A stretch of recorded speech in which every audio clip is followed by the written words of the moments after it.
India में opportunities और employment दोनों की ही कोई भी कमी नहीं है, लेकिन फिर भी आज इंडियन यूथ एम्प्लॉयमेंट को लेके ही सबसे ज्यादा परेशान है। ये जॉब मिल क्यों नहीं पा रही है आखिर? जो इंडियन कंपनियां यहां पर रिक्रूटमेंट करती हैं वो इसके बारे में क्या कहती हैं पता है? वो ये कहती हैं कि इंडिया में यूथ की कमी नहीं है, लेकिन स्किलफुल, स्मार्ट, एम्प्लॉयबल यूथ की बहुत कमी है। और जो यूथ स्किलफुल है और स्मार्ट है उसके लिए जॉब की कोई कमी नहीं है।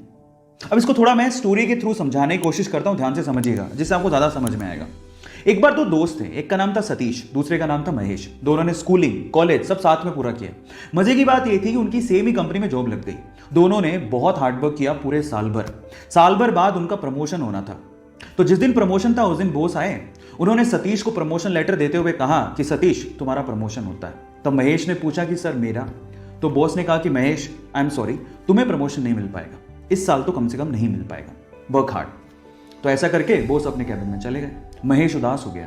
महेश सोचने लगा कि सेम स्कूल से किया, सेम कॉलेज से किया, एक साल मैंने भी हार्डवर्क किया है, मेरा प्रमोशन क्यों नहीं हुआ? अब दिमाग में उस टाइम क्या बातें आती है पता है? भाई यहां तो बटरिंग से प्रमोशन होता है, जरूर सतीश ने बटरिंग की होगी बॉस की। और उसको गुस्सा आ गया। उसने सोचा मैं कल से नहीं आऊंगा। वो बॉस के कैबिन में गया और बॉस को बोलता है कि बॉस अब मैं कल से तो नहीं आऊंगा, आई एम सो सॉरी। तो बॉस ने कहा कि क्यों नहीं आओगे? तो वो कहता है कि बॉस मैंने बहुत हार्डवर्क किया पूरे साल भर, लेकिन मेरा प्रमोशन नहीं हुआ।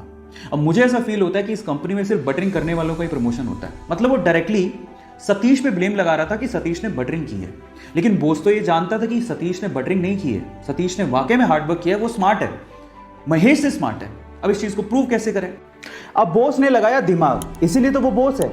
बॉस ने महेश से कहा कि तुम एक काम करो, मैं तुम्हें एक टास्क देता हूं, अगर वो टास्क तुमने कर लिया तो मैं तुम्हें सतीश से ज्यादा सैलरी दूंगा और प्रमोशन अलग से।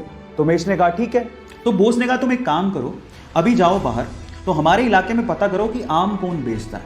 महेश गया, आधे घंटे बाद वापस आया और बोलता है कि आम एक्चुअली पूरे इलाके में, हमारे इलाके में थोक के भाव में सिर्फ एक ही आदमी बेचता है। तो फिर बॉस ने कहा महेश एक और काम करो, अब जाके पता करके आओ कि वो कितने रुपए किलो में आम बेचता है। वो गया, वापस आया, वापस आके बोलता है कि वो 50 रुपए किलो में आम बेचता है। अब बॉस ने क्या कहा, महेश मैं सेम चीज अब मैं सतीश से करवाता हूं, तुम ध्यान से देखना।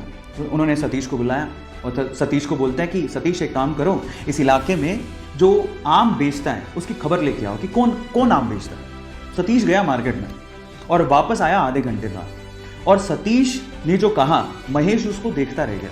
सतीश ने कहा बॉस यहाँ पे आम सिर्फ एक ही आदमी बेचता है और वो 50 रुपए किलो बेचता है, लेकिन उसके पास टोटल 60 से 70 किलो आम है और वो एक साथ अगर हम खरीद ले वो 40 रुपए किलो में दे देगा। और अगर हमने 40 रुपए किलो में वो 60 से 70 किलो आम बेच दिए और हमने अगर 50 रुपए किलो में उसे सेल किया तो हमें बहुत प्रॉफिट होगा। और आगे आने वाले समय में हम लोग आम में भी अपना हाथ आजमा सकते हैं, आम के बिजनेस में भी।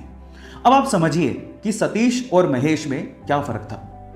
आप समझ पा रहे हैं कि स्मार्टनेस और स्किल का क्या मतलब होता है? आज का यूथ इस फिलॉसफी पे जीता है कि इतने में इतना ही मिलेगा। जब आप ये सोचते हो कि इतने में इतना ही मिलेगा, हमें इतना ही काम करना है, तो आपने प्रमोशन की आस पाल ही क्यों रखी है? और इस मेंटेलिटी के साथ आगे भी कहीं अच्छी जॉब नहीं मिलने वाली। आप जिस भी कंपनी में काम करते हो या फिर आप किसी कंपनी में काम करने जाओ तो एक बात याद रखना, अगर वो आपको 100 रुपए देते हैं तो आप उसे 50 रुपए का ही काम करके मत दो, उसे 200 रुपए का काम करके दो। एक्सपेक्टेशन से ज्यादा उन्हें अपना आदी बनाओ, उनकी रिस्पॉन्सिबिलिटीज उठाओ, उन्हें हद से ज्यादा काम करके दिखाओ।